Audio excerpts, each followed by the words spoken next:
Hey, what's up? This is John McEntee here from the Rock Fantasy Files. And today we have an interview with Jeff Becerra from Possess. It's a real honor. It's been a big influence of mine since I really got into extreme metal. Definitely it was the first death metal I ever heard and stuff. So it's a very important thing. And it's great because over the last year or so, Jeff and I have become quite good friends. And it's really great to have him here to chat, and now I can really pick his brain about some cool, Possess history and stuff. So, welcome to the show, Jeff. We appreciate it.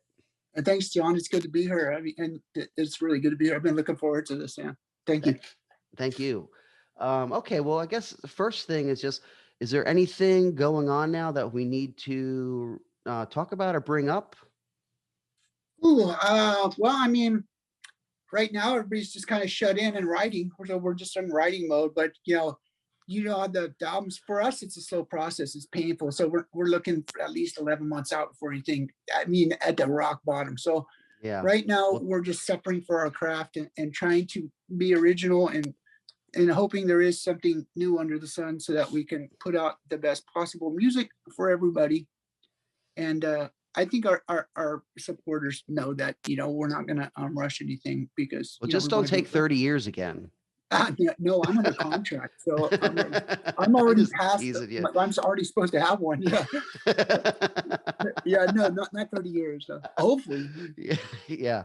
That's cool. Well, I mean, the last album I really like it a lot. I thought it was great. I was just listening to a couple tracks off it before this interview, and every time I listen to it, to me, I know it sounds like I'm a kiss ass or whatever, but I No. really think it sounds great, and it just it was exactly what I wanted, as a Possessed fan. So, it's yeah, it just fucking rules. I was just happy because, it's 30 years and plus, a lot of different members and stuff. I mean, I knew some of the people in the band. I knew that, they were true metalheads and stuff. But at the same time, okay, it's 30 years since you put out, or more than that, since Eyes of Horror came out. So, not a lot of bands would come back from that long and put out pretty much move on right where they left off. And, I mean, Oh, you know, it's definitely a process, man. I mean, it's a process. Like a lot of people, I mean, it sells well to say it's a comeback album, but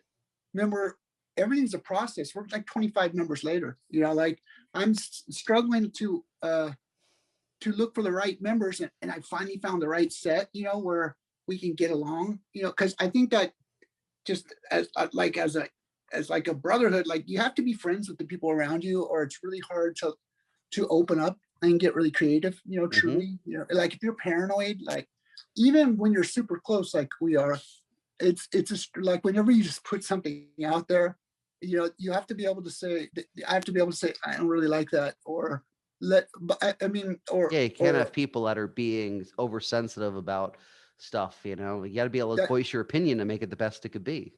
that's true. But what I've learned is a better thing is just to not say, I don't like that, but I don't like that because, and then take that riff and not salvage it, but twist it, even if it becomes another riff, correct what's wrong with that riff and make it right, and that process I think is actually more what's the word I'm looking for? It's got better results than just chucking it. You know what I mean? Hmm. Like so I'm kind of experimenting more with that. Like on the last album, I said like a lot of the writing ended up on the floor. So what we've done is I went back off the floor and revisited those, and then I'm revamping them, saying that maybe this is a better process for some of it, and I'm not, and so far it's looking really good. We have 5 complete songs right now, and we have enough material for the other 5 at least, and another probably 20. But what we're now, it's like a jigsaw puzzle. We're putting it together.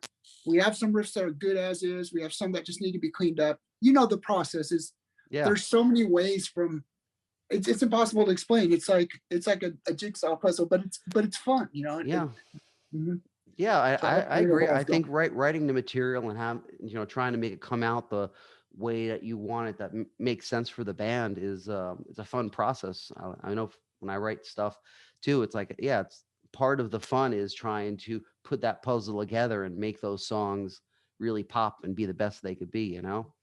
That's true. I was, whenever I took musical appreciation in junior college way back when, we studied Duke Ellington, right? And I guess what Duke was great at is he would showcase, like, say he had, a tenor sax that was really great at this. Well, he would use that and he would showcase that, right? So it's kind of cool to like showcase everybody's like talents and incorporate that into the music as well. But Yeah. these guys are so damn diverse now, man. It's really hard to set them down to one thing. Yeah, no, it's killer. The lineup's great, and like I said, I think the album came out great. I mean, from to production to the riffs to just everything. I mean, I I know there's a small minority out there of people that don't like the new version of Possessed, but I mean, I don't know how you could be a Possessed fan and not like it. I mean, to me, it's like it has everything that you could want.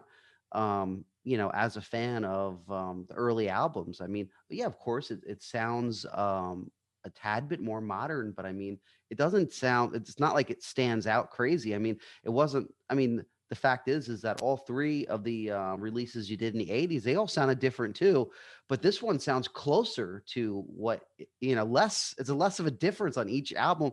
This one to those three, there's less of a difference actually, and it's almost like a weird combination of the three, but also just done better. Like a better quality production, probably than I think it's better quality production than really the first three, because even though Seven Churches is monumental, the production it isn't the best. I mean, I don't mind it because I like raw productions on stuff. Yeah, But I if mean, it's 80s, it's analog. It's, yeah, it's, yeah, it's what you can, that's essentially a live album, where yeah, like I didn't punch in my bass. I played front to back. If I messed up, I'd start over, you know? yeah, that's a great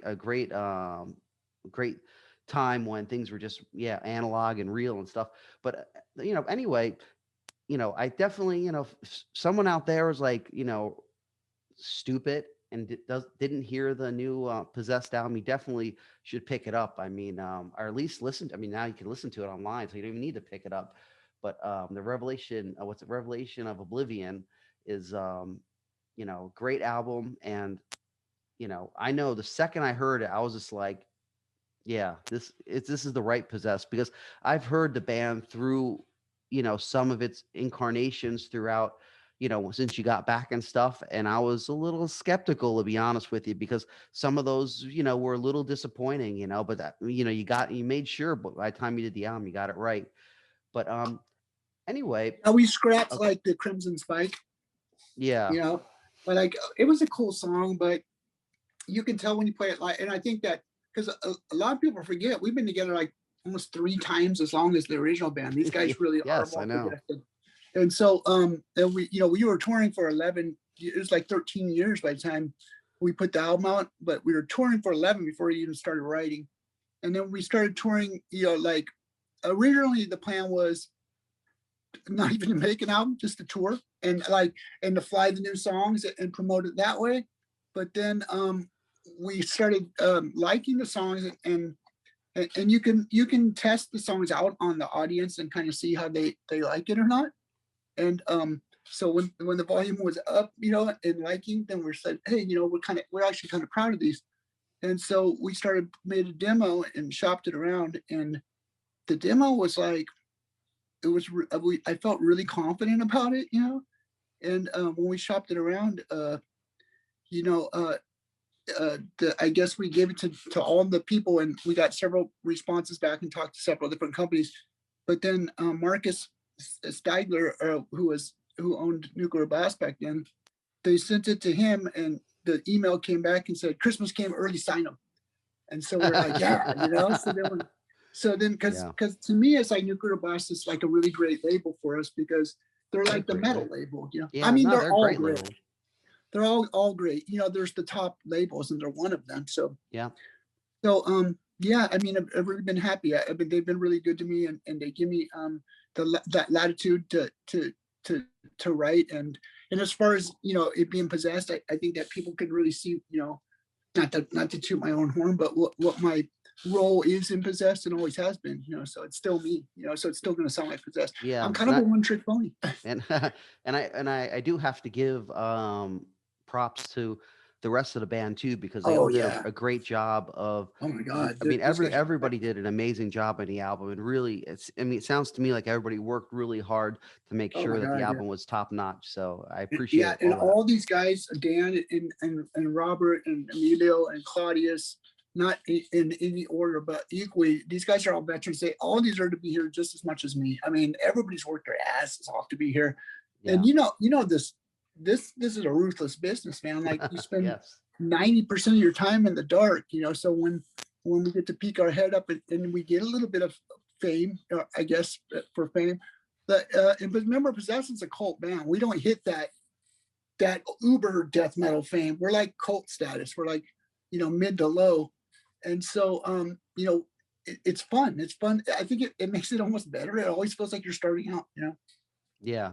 Well, that's cool. Well, I want to go back in history a little bit, because a lot of interviews I do, I'm just a metal and death metal historian, so I love finding out about old stories, and just set the record straight on some things, if not for anything else, just for me, because I love talking about this stuff. So basically, you started off, at least I don't know if it was your first band, but the first real band you had was Blizzard. Is that correct? Well, we originally were called Marauder, Oh, okay. and then we turned to Blizzard after Blizzard of Oz came out. So, but but we Yeah. we we call ourselves Marauder after we went and saw Blackfoot Marauder.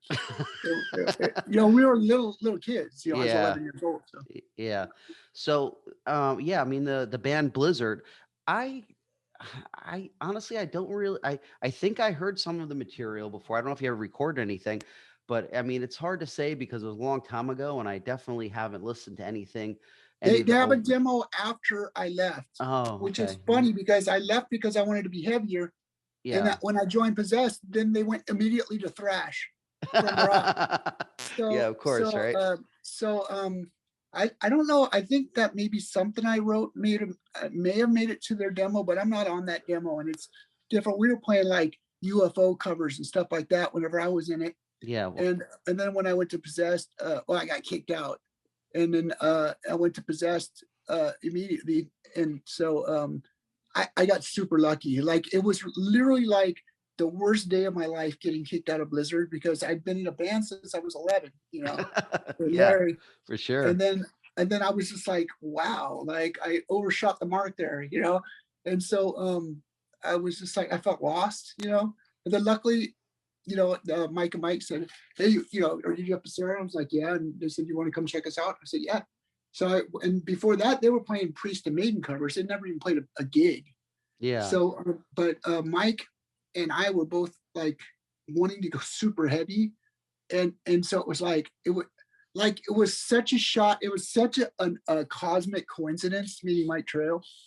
It was really cool. I mean, I fucking got lucky. You know what I mean? So Yeah.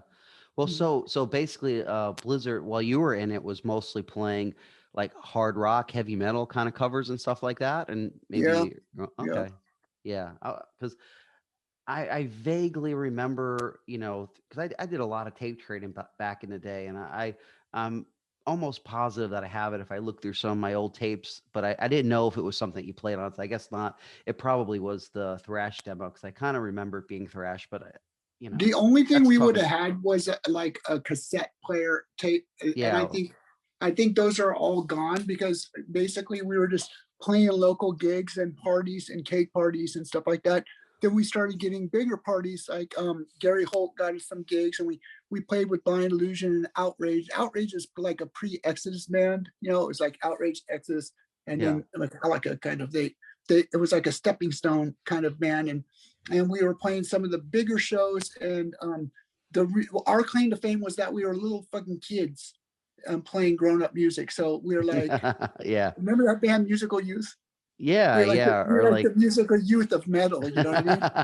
So yeah, there was what was it? I forget. There was another band too, something like Death Kids or something like that. yeah, we were little kids. Like my bass was like because I used to play long scale basses, Yeah, and they were didn't you so have cute. that? was it that Explorer, a huge Explorer, and I could Oh imagine as a little kid playing something yeah. like Well, no, that. well, I had a P bass, a fake P bass, and it Yeah, was giant. Like, remember whenever basses used to come with a big hubcap over it, yeah, and they used to come with a foam on the flat wounds, and so you would have to literally take them apart. They had like a thumb rest and all yeah, these yeah. parts, so you'd have to like strip them down like a Harley in order to make them, because I don't know. I guess they just assumed everybody was playing with it. Like they wanted to, Yeah, instead of like stopping the string with your finger, they would put foam. Like, isn't yeah, that it's kind of cheating? weird. No. Yeah. Yeah. But okay, well that's cool. I appreciate that info. Okay, a couple of just assorted questions too. I have is you for was it for the second album? Did you guys tour with Megadeth, or you just play some shows with them? Because I think you played L'Amour's with Megadeth. If that's not, if I'm not. Oh yeah, we played a bunch of shows with Megadeth, Suicidal, DRI, Slayer, Dark Angel. Like But they weren't. was I don't. They were like mini tours. Like we yeah do little okay. stints, like 4 or 5 days. And yeah, Dave's a cool dude. Well, I love Dave. I was going to ask you about that. I mean, how were doing those dates? Because I mean, I think you were. I mean, you guys were partiers too, but Megadeth was like really into the hardcore partying at that time. How were those shows? Was it total, havoc, Well, yeah, bedlam? but I would say that I matched Dave on the hardcore party in any day of the week. But we were very like-minded people. But Dave was never an out of control partier. Like I've never seen him just like sloppy or fucking up shows or anything like that. Like the dude's always been. He's just so phenomenal. You know what I mean? In Yeah, fact, one time, me and Rocky said, we were like, it was kind of a wink and nod. Like we had a bunch of booze and see if we can get Dave drunk before a show, and maybe we'll have a little bit of an edge on him because they're just so damn good. And yeah, so we yeah, drank a couple pints in the parking lot and smoked a little, and Dave like was flawless. Like I was like, Jesus Christ, like how is this dude so good? And he's just that good, he's really good. He's like soloing and singing at the same time. And so yeah, Dave was really cool. I mean, really intelligent, really bright, just a smart guy. Some people are just smart and good. yeah, He's the real deal. yeah. Well, some people just have talent, to like a level that is just, I know some musicians that, I mean, they get totally wasted and they go on stage and they play flawlessly better than I can, as, focused and straight as possible, So, Yeah. Dave probably seems like one of that. I just figured it must have been really, a lot of partying going on I mean, I'm sure all the bands were, but Megadeth was I think it's probably best known cumulative. for it. I think it's cumulative. Like if you're drinking like every day, it all adds up, Yeah. especially as you get older. And I think that with everybody, like as you get older, you can't maintain that level of. I think there's some of us that thought that. I don't know. I can't speak for Dave, but with myself, I tried to live the death metal persona, which was a lot of drugs and alcohol, and because of um, my own messed up, psyche or whatever. I always felt like people like I was super like what is it? Uh, like I still get stage fright, and I wasn't good around people, and I tried to offset that with I would drink, and then I'd be more social, or I'd do drugs, and that kind of built up and built up and built up, and eventually you reach a breaking point where your body just can't physically take it anymore, Yeah. and I think that anybody who messes with drugs and alcohol too long is going to find that to be true, really. So Yeah. Well, I remember the one I seen you at Lemore's two different times. I The one time was with Megadeth for sure, and that was yeah, um Beyond the Gates. And then there was one time before that. I can't remember who that was with though, the first was time. that when Slayer played, or I think yeah, that was because when Slayer played. they came in all like drunk. They just came out of the studio and with Rick Rubin, and Yeah. Rick Rubin was like, "Hey, we just recorded a song called Jesus Saves, and can we borrow your equipment and play it for the first time on stage?" And so the first time Slayer played Jesus Saves was with my bass and our gear Yeah, they up used on your stage. gear and just went out. That was crazy. I And there's remember. pictures of it in Murder of the Front Row. So I'm like, Tom with my Black Destroyer. Yeah, Yeah, I know. Trust me, the crowd, we were shitting. We were just like, holy fuck. I mean, the show that was was awesome. amazing, already, and then to have Slayer come out and they played, I think they played 3 songs at that Yeah, set. yeah, they played a few. Yeah. Yeah. And it was just, and you could tell that like, uh, was it, I always forget everyone's name on this fucking, every time I do the show. Tom Araya, you could tell that he was totally wasted because he was Oh, just they like, were fucked up. Yeah, I mean, but they were good. yeah, they sounded great, but yeah, he was totally talking like, like how a drunk person is like, God, yeah, it was really awesome though, And I can't. I made my own straps because we used to buy the cow skins by the skin, the entire skin, and we cut them with because you couldn't buy spikes like now. You can go out yeah, and buy spikes or have them yeah, custom I made. understand. So we sit there until our fingers bled. I made a Yeah, little like a spike setter, like a bolt with an inset, yeah, I used to and do that and too. so I know. my strap didn't adjust. So Tom had my bass, and I'm 6'3", and so it was way low on me. And like, but it was still cool. Like I thought he looked cool that way. They were great. Yeah. But Yeah, we have a long history with Slayer. We did 2 U.S. tours, and they they they were pivotal in getting us out to the United States. So we owe them a lot, really. Even though there was a definite kind of competition back then, which sounds silly now because they're so huge.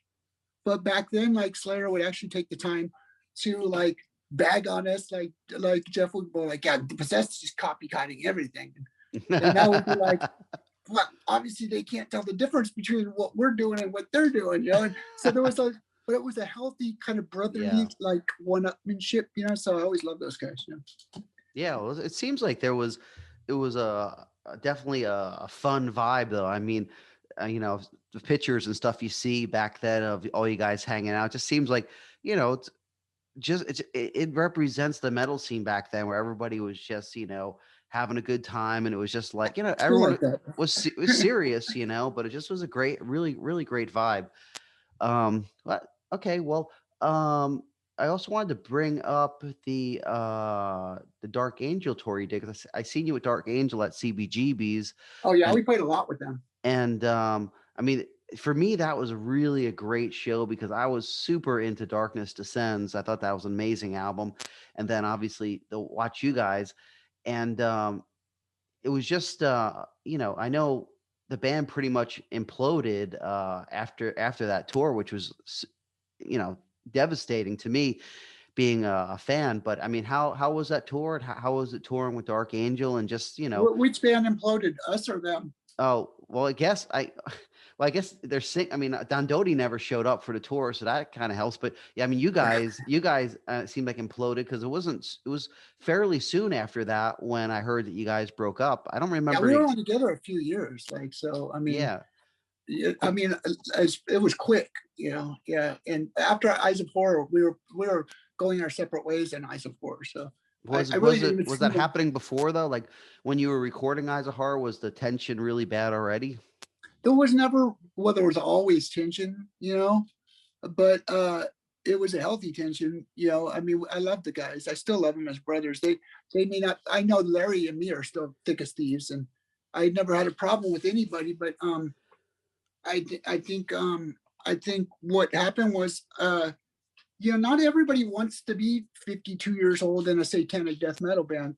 Is phenomenally difficult for me or you to believe that. There are some people that just want to be normal. I know. And I gotta respect their, like, I totally can see that. Like they're, and I lived a normal life after I got shot, or tried to get back to Yeah, normal, but then realized I couldn't live without my band.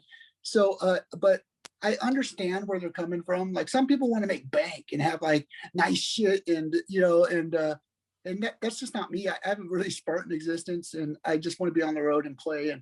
And so I respect their decision not to be to play their entire lives in a metal band. And I yeah. think that they thought, they didn't realize that after we were touring, how very extremely challenging it is to be on the road. And I Oh, think you know that as most well as people don't anybody. know.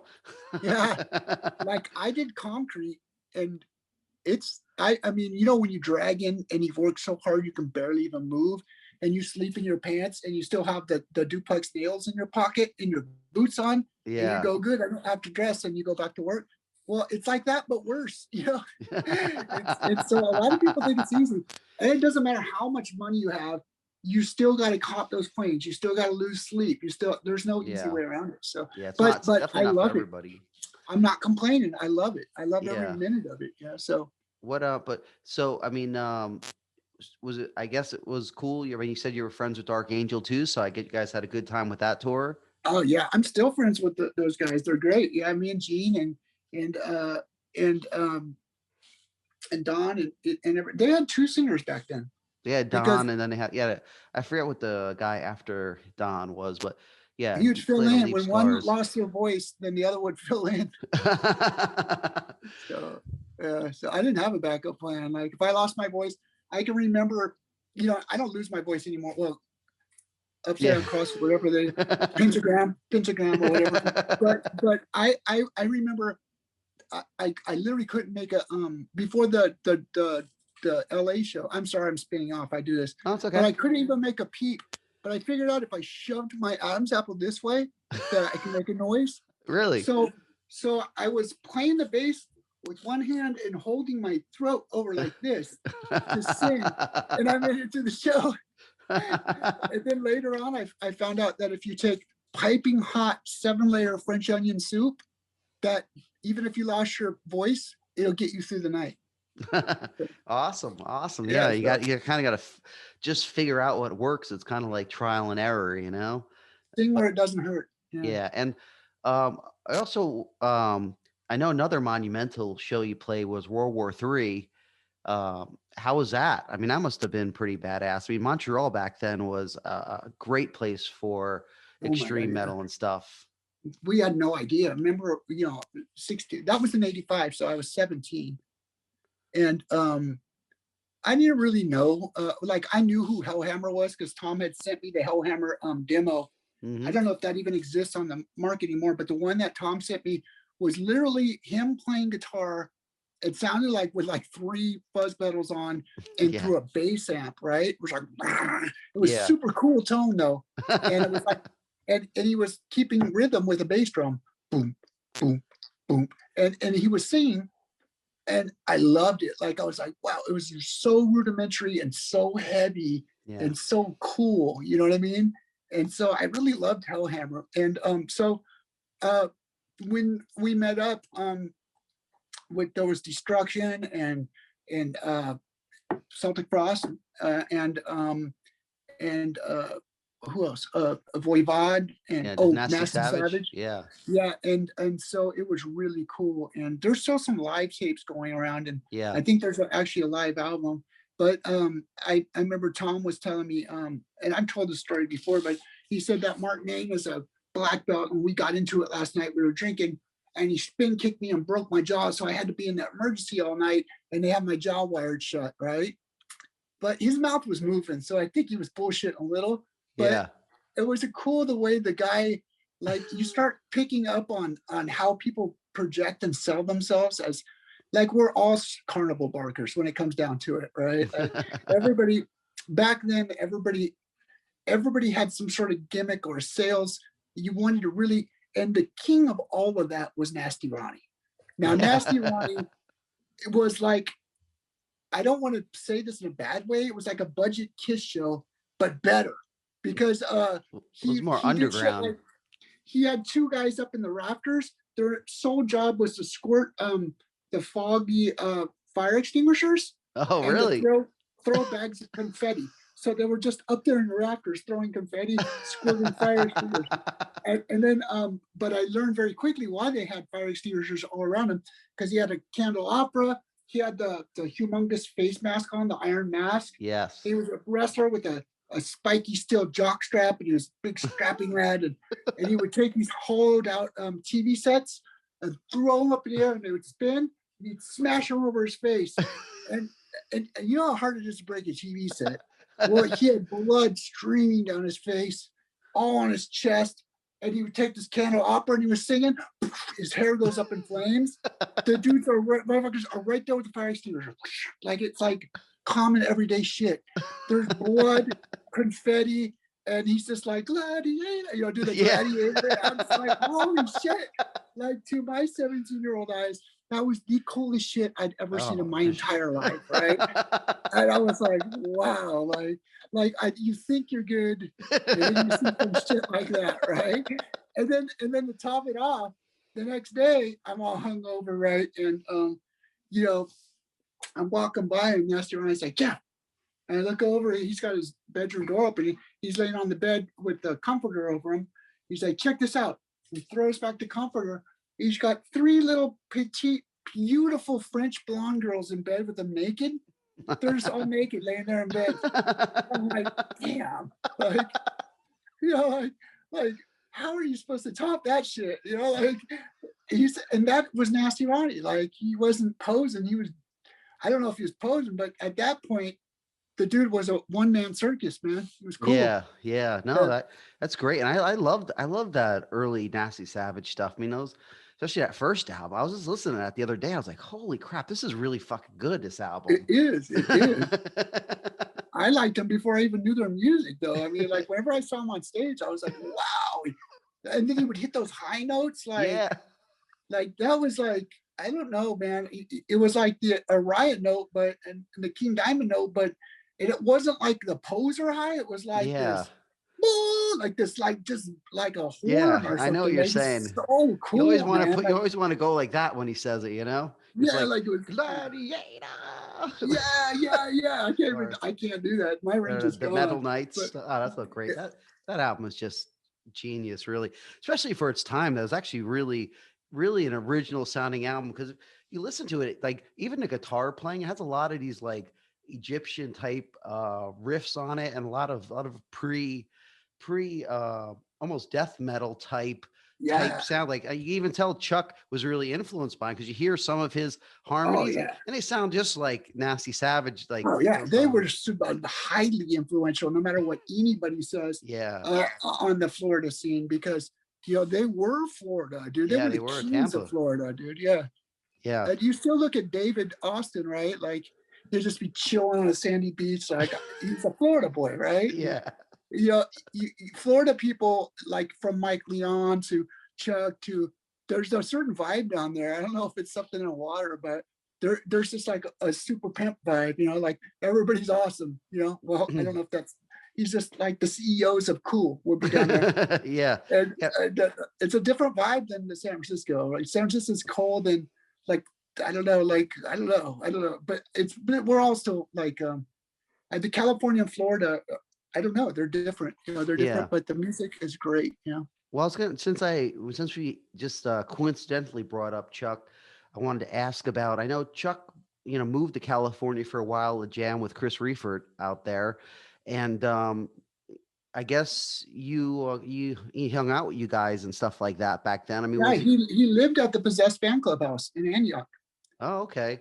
Yeah, What? he not only came to jam with Chris, but he through correspondence with me and Mike and everybody, he was really taken. Like he was basically like so smitten with death metal. I mean, like Mhm. he heard about death metal through me and through Possessed, right? Yeah. And he was like one of my first like musicians that understood as a fan what I was doing, like while some people were calling us like Slayer clones or whatever, like he understood what death metal was, right? Or what we were going for. And he was one of the first people that, and of course Sadist. I think Sadist might have been a little bit before them because they Yeah. were right, but they were, in my opinion, it was Possessed and then Sadist and then Death, like very within 2 years of each other, right? Yeah. So yeah, he came down and he was very much, I don't want to sound like a jerk, but he was smitten with us. He looked up. He was a complete Well, it makes fan. sense. I mean, you guys were, you know, a big deal back then. I mean, any band that was trying to kind of get its feet on the ground would definitely be, you know, yeah, smitten, I guess is the right word by you guys. I mean, I know if I had the chance to hang out and whatever you guys back at that early stage, I would have, it would have been a good learning process of Well, remember though, I was still a teen, like I didn't know, I didn't even really, I knew that we were branding ourselves and that we were making a hard break from thrash, but it was so all new. Like, I think in a lot of ways that Chuck helped solidify what was going on, by his questions and by moving down there, and his very, like, he's just very single-minded. Like, he was almost like an interview all the time, right? And yeah, and it kind of like, it was cool. And I think that that that was really the birth of death metal, was through bands like, well, Possessed was first, Sadist, and Death, whichever was first. I would say Sadist was slightly before, but the Sadist wasn't very organized. Death was very organized, yeah, and so those were really like the triad that made it stick, and especially after I got shot, because I think that when grunge came around, death metal would have just been wiped off the face of the earth. But if it wasn't for bands like Death, and of course, later Morbid Obituary and Morbid Angel and stuff like that. I yeah. mean, they were Next actually very generation. early on. I mean, people act like Possessed was way, way, way before, but it was like within 2 years, everything Yeah, really took off. well, things were moving at a fast pace back then, but even, I mean, and at that time too, it's crazy, but a year, 2 years was actually kind of a long time because It things were was developing. forever. It Yeah. was developing fast. But I mean, were you also friends with Chris Reefer Uh, and stuff back then, or like how you know, did he have that connection with Chris? I don't know how that all kind of came together. I wasn't sure if Chris was, say, like a hanging around at the Possessed camp, and maybe Chuck met him through you guys, or did Chuck already know him? all I knew is that Chuck was living with Crystal, and then when Crystal moved to Florida, Chuck also moved with her to Florida. Yeah. So Chuck was very encamped with Crystal, who was the Possessed fan club president. Now, I don't want to say fan club because it makes it sound like he's some sort of fanboy, but he really was a huge fan. So, Oh, and I'm sorry. I was talking about Chris Reeford but from yeah, who plays in Chris, Autopsy. yeah, and Chris, I, I hate to say it, but remember, I was a teenager and I was so focused on what I'm doing. I can't honestly say whether I knew I knew a lot of people in the scene, but I don't remember hanging out with Chris. I'm sure yeah. that I'm sure that we had to have crossed paths, Well, I but just I just figured if you were hanging, I mean, if you met Chuck and were hanging out with Chuck enough, that I don't know. I just think Chris is in the band. It would have happened by accident, yeah, if nothing else. it wasn't like me and Chuck spent tons and tons of time together. It would be Hmm. like whenever I came over to Crystal's house, because remember, God, how do I say this? It was also like where our connect was for drugs, Okay. Yeah, it's fine. Whatever. So It's I would past come over the to statute of limitations, so it's okay. I would come over to get high and to buy some shit to go sell or do or whatever Yeah. and party, and Chuck would be over there, and we'd I remember one time I took a because we had like a fucking pile, right? And I took a scoop, and I made like a big giant JB and a CS, and I made everybody's initial something weird. And then so I did mine. It was ridiculous. I gave it to Chuck, and Chuck did his. And then he was like on the couch, like, hey, what do you think of this riff? That was Chuck. He was playing his BC Rich without it plugged in. What do you think of this? What do you think of this? But I got cool, whatever. Like, because it Yeah, I kind of see what you're sounds saying. like a. I hate to say it, but I saw him as like this kid that hung around and like, and so he's like, what do It's you think of this? understandable. You didn't know And at then, the time what was up. yeah, and then I would let like eventually, like I said, man, this guy's got a lot of cool riffs, right? And then so I'm sitting there tripping balls, right? And watching him, and I'm like, just I'm starting to get into it, like, 'cause it's better than a TV. And and he looks up and he goes, fuck Jeff. I go, what? He goes, I took 8 hits of acid.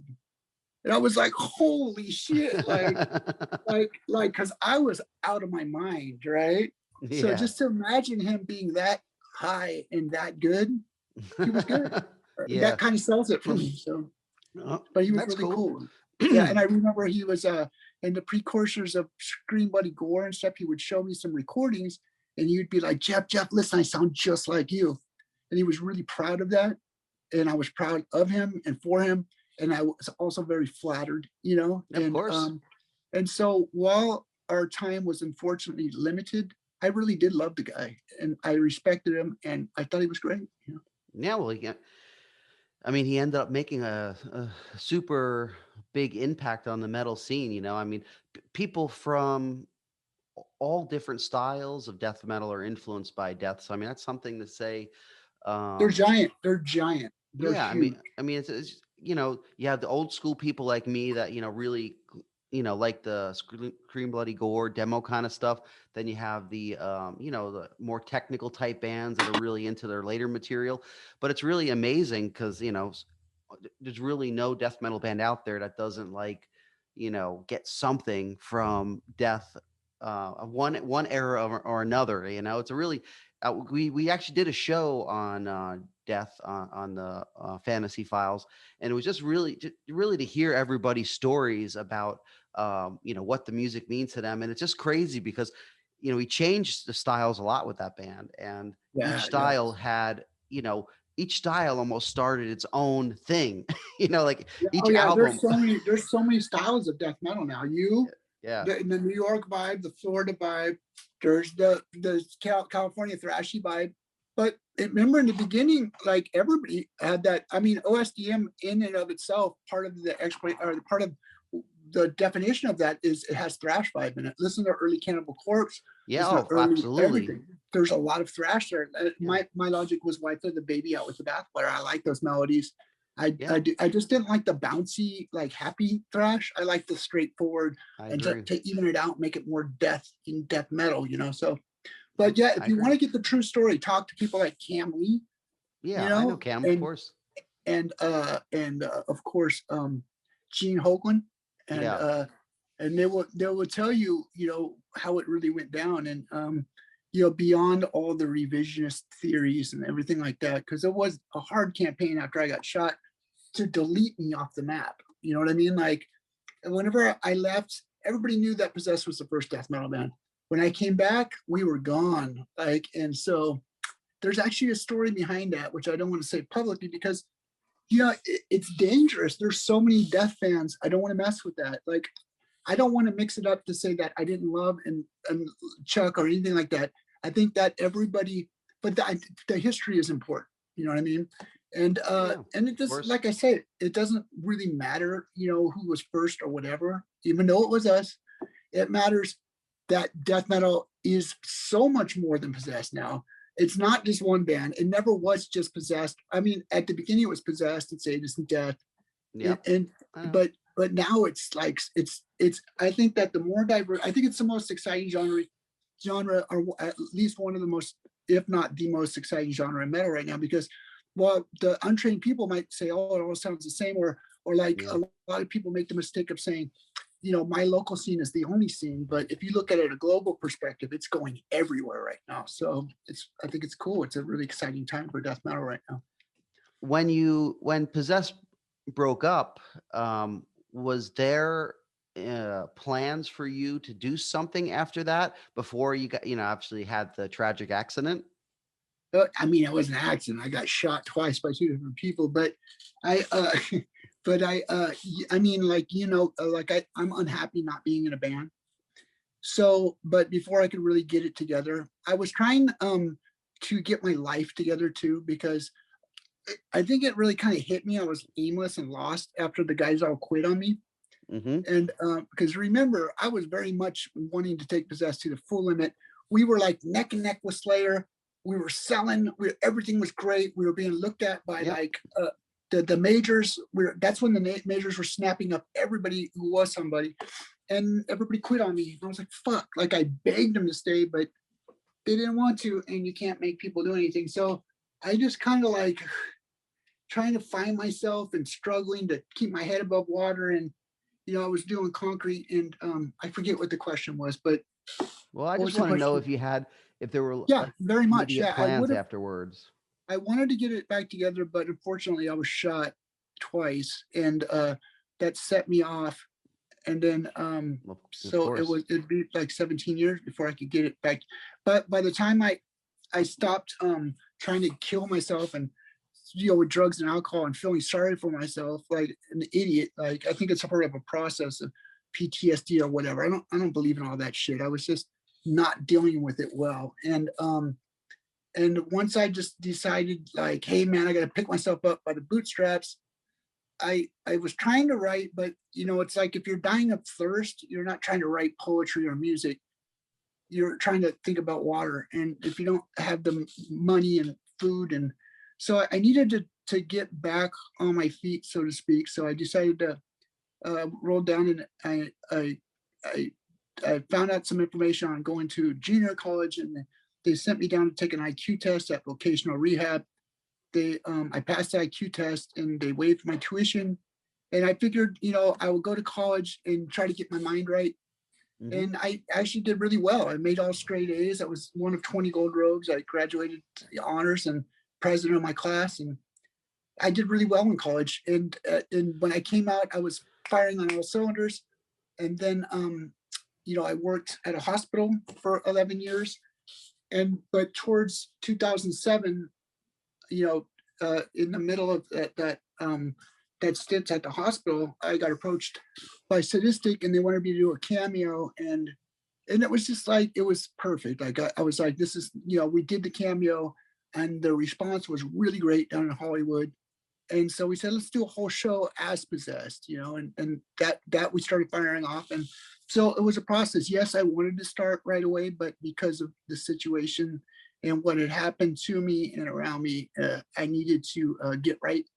And then once I was right, and that's kind of the story of Possessed, like why we didn't immediately just start pumping out albums, because to me, it's the sound of Possessed is what comes first. And to rush something or to try to sound like somebody else, like, you can't just get somebody in the band and then make a Possessed album. They have to. I figured if we toured the old stuff, they would become the real Possessed. And sure as hell, they are more Possessed than any other version of Possessed. So, Yeah. after 11 years and like 13 years of doing the old stuff, these people know it just as well better than any other people. So So I don't remember the exact timeline, but what was the time between when Possessed broke up and then you had the got shot or whatever? yeah, it was well, we broke up on what, 87? I got I shot in think, yeah, I think it 90. was 87 when it was right after the Eyes of Horror tour, I got I shot think. in 90, I think. Okay. So from basically 87 to 90, then you didn't really you didn't have any other real projects going on musically. You kind of were just kind of taking your inventory, or just you needed a I was break from it working. maybe? It was I just was working and I was working and I was partying, and I was kind of aimless and just kind of like like after Possessed, and you didn't have that Monday, Wednesday, Friday 3.5 hour practice. I kind of just ran the streets, and I was kind of like a little outlaw.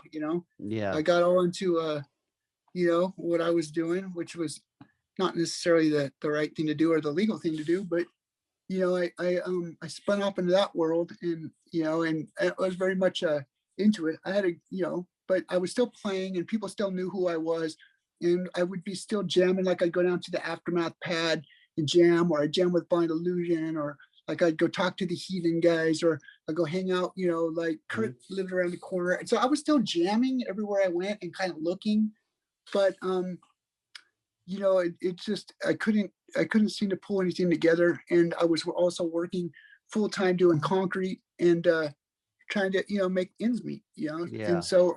so it was nice to have a little break, but before I could put it back together, I always intended on putting it back together, but it was nice to have that few years off. Yeah. Well, it seemed like, I mean, obviously after you got shot, it had to be a devastating point in your life. I mean, who's not, it's obvious that that's traumatic.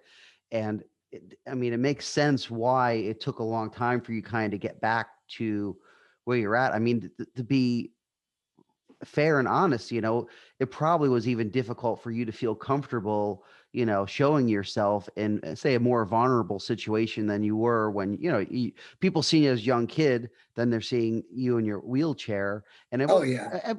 realistically, that would take a lot of balls to do it. It's not something you could just do like right off the bat and be like, okay, No, honestly, back then the wheelchair wouldn't have worked. It was a different mindset of the metal community. yeah, Because remember that as much as I love the SF Bay Area, it wasn't very diverse. It was mostly white people and male, and there were no females in extreme metal. There were yeah, very few black people. I yeah. almost hid the fact that I was Mexican, back then, like because I'm white passing.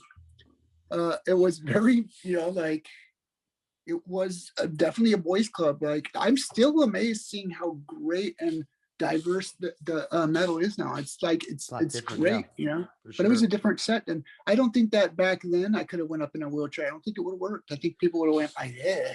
But But then but you did, things have changed. yeah, because it makes sense though, because you did the cystic intent thing, the song for their Statistically sadist. No, yeah, but it makes sense though that you would get that, that would be like kind of the beginning stages of you starting to build your confidence back. Like, okay, this could work. Because, yeah, it's true. The world, you know, changed, the scene changed a lot over time, and it's definitely more accepting now than it was early yeah, on. and remember, I've always been that kind of fuck it, let fucking, like I gotta admit it, you're right. It did take a lot of I want courage, but I had Emilio, who's like my biggest cheerleader, right? Like he was like, I was like, man, I don't know, like I'll do this cameo and it'll be cool. And I figured maybe, like you get something out of it, like maybe, a few people. And Emilio's like, no, man, people don't fucking care. Like they don't care.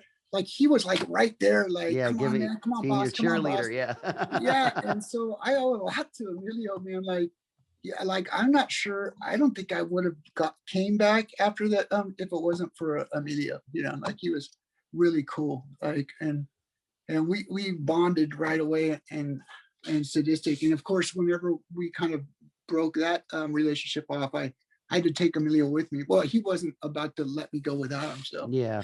Well, I think, yeah, it's, I it mean, was scary though. Yeah, it was really scary. Like yeah, I of thought course. I would just laugh, and I'd be like a joke or something, and I thought that I also didn't want to shit on the Possessed legacy or the name.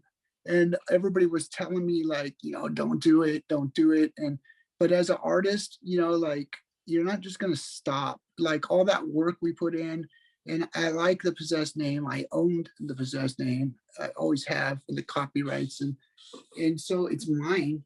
And I've worked for it and I built it, but I just wanted to make sure that when we put something out, people knew what my real part in Possessed was. People are like, wow, you still sound like Possessed. I'm like, yeah, it's still me. You know what I mean?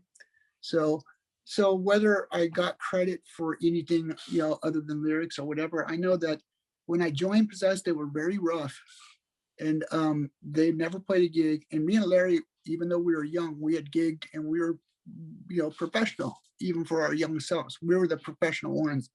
And Mhm. so when we had a different guitarist before, and I went back and after him and Mike didn't get along, and I used that kind of politically to go get Larry and the band room and Debbie, and I think that with Larry, I was able to put that foundation that from a very rough, uneven band into a more professional. So I think the quality of a really great guitarist has always been the deciding factor in Possessed. So Awesome. I it's like a tool belt, and you need the best tools in the belt, not calling them tools, but I know what you're and saying.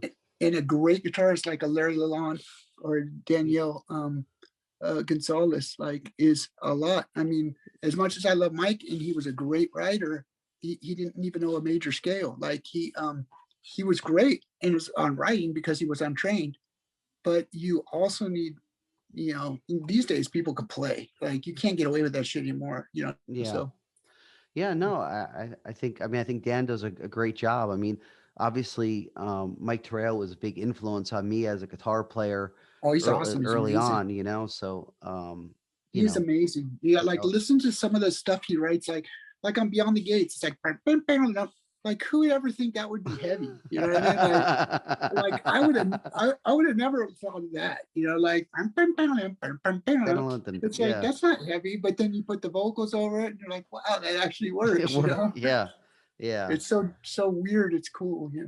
Yeah. No, that's awesome. Well, I mean, I definitely think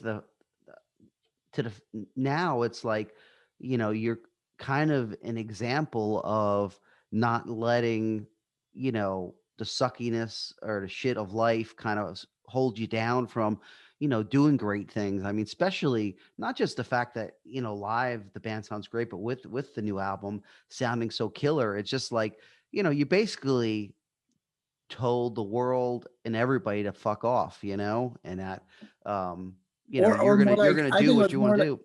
Go I ahead. think it was more like telling the world I can't live without them. You know what I mean? So Yeah, that's because good though. that's more closer to the mark. You know, because literally, like I'm an entertainer. Like at the end of the day, I'm up there on stage dressing up to make them have a good time, right? Yeah, And so all I want to do is be the best entertainer that I can be. And you're right. I was afraid that the wheelchair would not be entertaining or that it would make people uncomfortable or something like that. But if you open your heart, sometimes the world will surprise you. Yeah. yeah. No, I hear you. I've had things in my life too where I felt really, uncomfortable about and didn't, tried to, you know, ho- I let it hold me back for a certain amount of time, and then I said, fuck it, I'm just going to be who I am as a person and do things the way I want to do things, and luckily people are really understanding about it. So I understand that at a way smaller level than But no, you guys are something like that. huge, man. You guys changed the scene, man. Like, don't undersell yourself, man. Everybody knows who Oh, Incantation is. I appreciate it. It means a lot coming from you for sure.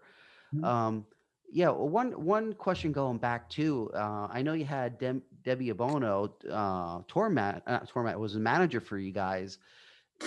Obviously that was a great thing. I mean, I know she really didn't know much about managing. I think before you were kind of like the guinea pigs, I guess. But I mean, she was related to Larry, if uh, or No, Larry's no, girlfriend, right? Was it? yeah. Well, okay. So yeah, I'm sorry not to interject, but uh, my sister got us our first real gig, which was Mike DeShane's cater party, right? Okay. Which is essentially a bunch of underage kids. They were the older cool kids, with Yeah. like the Harleys, and that was back when big bells were in fashion, and had the stoner set, and I don't know Yeah. if you know Elsa Brandy, but there was like a stoner set, like like there was the bikers up on the hill. They had Okay. the real bikers had their clubhouse up on a hill, Yeah. and then there was the street gangs and stoner kids. Yeah. And back then, you could work at steel mill, you could work at Chevron, the oil factory, or that's pretty much it, man. No, or you could be a biker, or you could be. There wasn't much to do. It was super blue collar, and so the band made sense to me, man. You know what I mean? So my sister got us this gig, and we set a piece of plywood up, and we duct taped our drums together. That was Mike Miner from Blind Illusion was our drummer, and Larry Lalonde and Danny Bowen, and a guy named Steve Gibb. He was the little brother of the pre-Exodus band Outrage, and we set up and we played like Paranoid to start out. And remember, we were the little kids, right? It's like Yeah. 79, and we're like down, down, and these people were like, oh, the older kids were cool. We got to drink real beer, and we seen these blonde chicks sitting at the table that were looking kind of cute, and we're like, yeah, let's come over here, right? And it was John Fogerty from CCR's daughter Michelle was there, and Michelle Fogerty and Gina and Julia Bono, right? Yeah. And we walked over there and we started talking. Of course, I didn't get anywhere, but Larry and Steve immediately kind of connected with Steve with Michelle and Larry with Julie, and they said, my mom's cool. Why don't you come up to here's our address? Come up and hang out at our pad. We could party and drink or smoke or whatever. And so me and Larry, we walked, and Steve, we walked all the way up like 7 miles up Wright Avenue. And to come to think of it, there was a shortcut that would have been like a mile and a half that we found out later. But we walked all the way up there and we stayed for like a couple of days, and we really hit it off. We were partying, smoking and drinking. And Julie and Gina said, we should get my mom to manage you guys. Like, and so they were they were rich. Debbie owned like 1/3 of the most successful bank in Northern California. So it was a big house. It was like a mansion in my eyes, coming from lower blue collar, put on else brainy. And so they ran up and they're like, Mom, we want you to manage the band. And they were spoiled. And so the mom, Debbie, managed Blizzard as a favor to the daughters because they so asked she her did to. Blizzard too. Okay. So that was so that's when Blizzard got our first manager. And so we set up, they give us the downstairs room, and we lined it with like 4 layers of carpet and 4 egg crate cartons, on the roof. We blocked out everything. It was a soundproof room. We used to just spend all our time in there, like just jamming. So that was when me and Larry really started, being a real band. And then so when I got kicked out of there, they were really shitty and mean about it. These older kids came in and they were dropping acid and they wanted to go to Grateful Dead. And I don't want to do that shit. I don't like all that hippie shit. Yeah. And I like metal. I like Motorhead and Venom and Merciful Fate and stuff like that. And they wanted to go to Grateful Dead shows and listen to, I have no problem with that. I mean, Yeah. it's But just at that time though, especially it wasn't something you wanted so to do.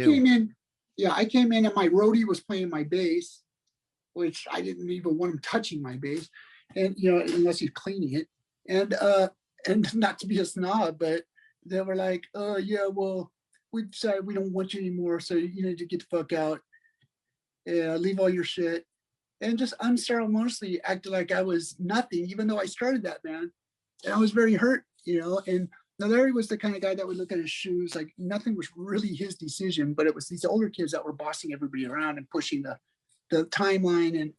And so I was like, well, fuck it, then left, but I had to leave all my equipment behind because it wasn't mine.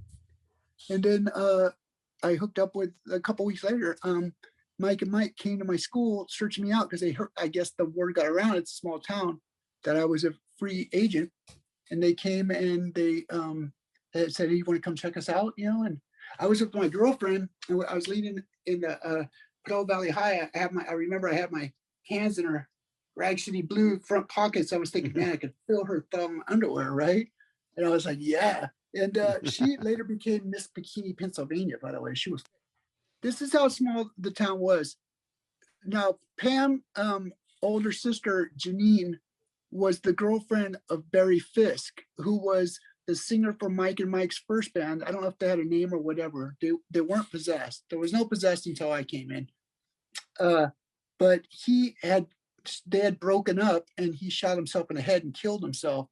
And that's why they were looking for a new singer, really. And so it was weird because I was going out with her younger sister. And that's how small of a world it was. So whenever I got Possessed together, we got Brian Montana through a ad in Bay Area magazine, BAM. And we were playing gigs and writing and everything was great. I was singing and playing bass and we had a real solid band, right? And then we got signed on the Metal Massacre and we got signed immediately on Combat after that because the Metal Massacre blew up. That was Metal Massacre 6. That was a big deal back then too, to be on a Metal Massacre. Everyone heard that stuff back then. Yeah. With Brian Slagle, and he really helped us out. And so then I figured whenever Mike, I liked Brian Montana, but Mike didn't like him. And Mike was pushing that he wanted him out. And I said, I used that instead of, I probably should have stuck up more for Brian, but I thought like, this is where I can go back and get Larry. But Mike were very opposed to it because they thought it would be the younger guys against the older guys. And they knew we had a long history, but I had a dual agenda. I not only wanted Larry, but I wanted to get revenge and get my fucking band room and my manager back. And so whenever I came and approached Debbie and said, hey, listen, we have a contract. This band's way better than these fucking acid dropping losers, right? And these older kids are a bad vibe. They're fucking drug dealer, fucking thieves. And, and she was kind of figuring that out by then, right? And so we got Larry and Debbie and Julie back in a package deal. Then I made it a point to come down and interrupt their fucking band practice and say, get the fuck out. This is the Possessed band room now. So a lot of that was started out of revenge. Like, and I've always been kind of a chess master that way. Like, Yeah. with I'm very, the one thing I'm good at is putting bands together. Like, if I can say anything in the world, right? I'm a band leader. So I got what I wanted. We got our band room and we were off to the races, right? And then things took off very quickly from there because Debbie started giving us the European tours with Boy Bud, and Yes. she started booking, and she was, she was good at what she did, even though we didn't make any money, she got us pretty famous, and the Yeah. record company. So that okay. So I was just curious because I didn't know how that whole dynamic worked, and I didn't know if since it was Larry's girlfriend's mom, if that ever caused a weird problem in the band because it's like, if the manager is like almost not really relative, but almost a relative to one of the members, Yeah. I could see the other members getting a little bit like, maybe there's favorites, people get really, jealous about that kind of stuff. I didn't know if any of that kind of stuff happened or if it was a Debbie pretty was good one of us. relationship. Debbie was very much one of us. She liked to hang around us just as much as we liked to hang around her. Okay. And she That's had the cool. house and we had the band room, but we did whatever we wanted, right? Like, nobody ever told me what to do. Yeah. Nobody told anybody what to do. Like, we were wild, man. Like, we were Yeah. all pretty wild.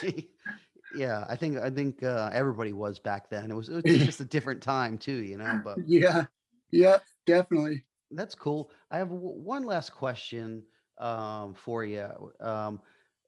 Beyond the Gates, I think it's a great album, but especially when it first came out, I was definitely bummed about the sound on that album. Oh It's yeah. it was that guitar tone on there just doesn't hold up to the It was fucking awesome, John. It was awesome, right? Like, it was like, because we told Carl Kennedy we want to sound like Metallica, right? Like, Yeah. and we did. That fucking tone was dead on. That was a completely different album. It was so much heavier. And Carl Kennedy fucked up when he was mastering it and lost the sound. Yeah, Just wiped it. something's Yeah. it almost sounds like the guitars just aren't punchy enough. Like they It's a just salvaged album. The whole album is salvaged. The whole tone got wiped. But yeah, in 2020 hindsight, if we would have had the money, we should have went back and redid it. yeah. I mean, did you guys notice that like when you heard the master back, Oh yeah, were you guys like, oh fuck, it didn't come out. devastated. It wasn't like, because I mean, obviously Seven Churches, was a monster of an album. And even Beyond the Gates, I think probably did well, but it was just not It did. it wasn't the follow up that it could have been because the songs were there. It was just the It was the sound. best. Beyond the Gates was the best selling record on Combat that year. I believe it even outsold Megadeth. So it Awesome. was it. But the tone was totally different before it got fucked up. And Carl Kennedy, bless him, he still apologizes to this day. I don't know exactly what happened, but but but a lot of people actually like that cleaner tone. I mean, like, it actually, we made it work. We should have redone it, and it was a completely different album before it got boonswoggled. But remember, we were back then, record companies weren't big on doling out tons of money to fix things. Like, you Yeah. very much had a timeline. We had an album every year, and if we didn't meet that, we would be in violation of contract. So Yeah, I understand. I mean, I love the album. Don't get me wrong. It it's just, got good writing. yeah, to me, it didn't even sound like how those songs when I heard them live, they Should just, have heard the original version, man. It was kick ass, dude. yeah, So excitement. I mean, I seen you guys play on that tour, like I told you at L'Amour's, and I mean those songs were amazing live. I mean, and I still like the album, listen to it, but I had to criticize it because it was, you know, it is a shame. It's a shame that the second album that you do after such a groundbreaking album like Seven Churches that it just I understand. It's just luck of the draw. I understand back then because even when I was, getting into recording early on, it was like you're in the studio and fuck, it sounds killer, and it then was you killer. then you get it back and you listen to it, at mastered, because back then, Yeah, like what we would happened? just What happened? yeah, Yeah. like we would just send it off to some mastering place.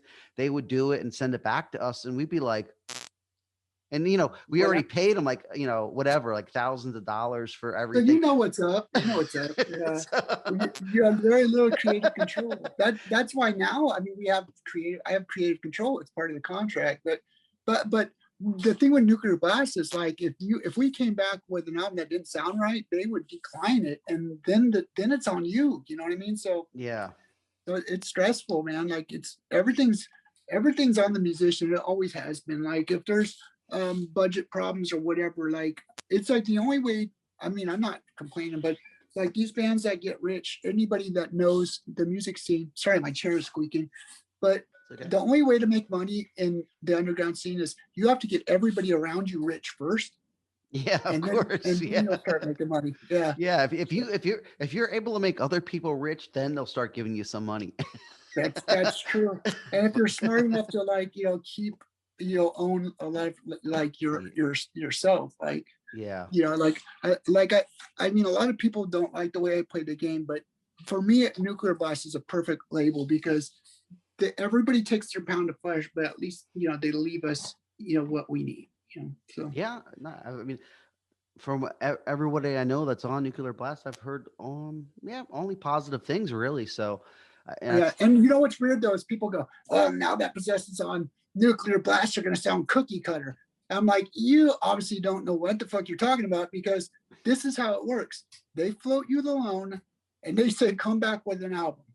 So it's not like they're saying go here, here's this. There is no cookie cutter stamp out there. yeah. You have the money, you pick the I, studio, I you mean, pick the producer. oh, it's not fair. It's not. That's not really fair because I know back when you say the 90s, late 80s, 90s death metal, there was just like a slew of bands that, they got their contract with either a Roadrunner or whoever else, Earache or something, and they'd go to Mars Sound Studio and record and say, we want to sound like Obituary, we want to sound like Death. And then, people would blame, like, oh, you got signed, now you changed. No, it was the band's choice. I mean, they could have went to whatever studio they wanted to, and even if they went to Mars Sound, they didn't have to say we want to sound like a Morbid Oh Angel. yeah, They I could have mean, they could have said we want to sound like ourselves. oh yeah. Well, let me correct. Like when we said on Beyond the Gates, we want our tone to sound, our guitar to sound, the rhythm tone to sound like Metallica. We didn't want to sound like Metallica, but Yeah. but back then in the Bay Area, it was completely taboo to try to sound like somebody else. It's something we just didn't do. You know what I Well, mean? back then though, it's different because that era of thrash and death metal, it was so in the early stages that there wasn't even really a good template to even follow. It wasn't until close to the say kind of like when Slayer finally did like Rain and Blood, is when things started to kind of, okay, this is like a thrash production or whatever. But when you're talking about early 80s to even mid 80s, it was all up for grabs because the whole style of music was still trying to kind of come to its own, and everyone kind of had their own vision on how things should be and stuff. And that's actually made the scene better, I think, because there wasn't say it wasn't a cookie cutter sound that people all wanted and stuff like that. I mean, even We're bands. all very much trying to be as original as possible. Yeah. Original, like because we to us growing up, Exodus was the band, right? The Yeah. band that Slayer looked up to, the band that Metallica looked up to. The Slayer, I mean, Exodus was the premier band of the Bay Area as far as extreme music, and everybody worshipped at the altar of hope. You know what I mean? Like Yeah. Ruthie's every weekend. We were down at Ruthie's checking out. It was our CBGBs. It was the West Coast CBGBs, and so whenever back then the Southern California, uh, I mean New York to us was a world away. Like it was a world away, and I think that helped because the sounds develops differently too. Yes. But to us, LA was the land of posers, like because they had the hair bands and everything Yeah. like that. And because of that, we just completely broke it off with LA. We were very much a microcosm, and we were trying to like in a brotherly, like a cool, respectful way, we needed to stand out, and our peers were phenomenal. We had everybody, Testament and Heathen and Legacy and Forbidden and Death Angel were younger guys than us, and they were up and coming, and then Metallica moved down, because and so then Metallica kind of started becoming the premier band there. But if you talk to a person like Kurt Hammett or even James or whatever, none of us were famous there. Back then we were just like homies. It was like, yeah, it was like, I mean, I always thought that James and Lars and Kirk and Cliff were like genius. Like the first time I seen them, I was like, wow, like these motherfuckers made an entire new species of music. Like this is not like Maiden. This is not like the Exodus even. This is not like anything. This is not like Raven. This is not like Anvil. This is not like Venom. This is like so genius. This was Kill 'Em All, with Dave Mustaine and then later James. And it was like cool. And remember, I also saw Exodus in the same light. And then so when LA really opened up, I remember it was because of Slayer, but Gary Holt approached me and he said, hey, Jeff, you got to come to Ruthie's next weekend. There's this band. They're from LA. I know LA, land of posers and poodle doos, but these guys are the real deal. They got fucking upside down crosses and pentagrams, and you'd really like them, right? And so that was enough for me. I was down there. I probably would have been down there anyway because it was the weekend. And we were at Ruthie's, and we'd hitchhike any way we could get to Ruthie's, ride our bikes or skateboards or walk or whatever. But the bus, we'd take the bus when it was running and just wait all day until the night came. But anyway, so when we saw Slayer, everybody was there, man. Kirk and Lars and James and Cliff and Rick from Exodus and Gary, all the ex-Tom, and everybody who was somebody was there. And this band came on and the whole place erupted. Like it just turned into a giant pit. All the tables were instantly wiped away. The pit went in and out of the bathrooms, across, wiped out around the bar. The whole place turned into a fucking madhouse, man. And it was great. And Slayer had this, like, they were great. And so that really opened up LA for us. And now LA is probably the most vibrant, if anything, it's equal, if not better than the SF scene as far as extreme metal. Hollywood is fucking banging. It's on there. Like you play the Whiskey, you'll sell it out 3 nights in a row if you want. It's like, it's great. People are there. The scene in LA is way better than it used to be. It was great. Or when we played with Venom and Slayer, the first time Venom came down, it was Slayer, Venom and Possessed. And I was just talking about this with Tony from Venom Inc. last night. But we played, that was fucking, those was like a normal show, the Kabuki with Slayer, Venom, and Possessed, I was Venom, Slayer, and Possessed.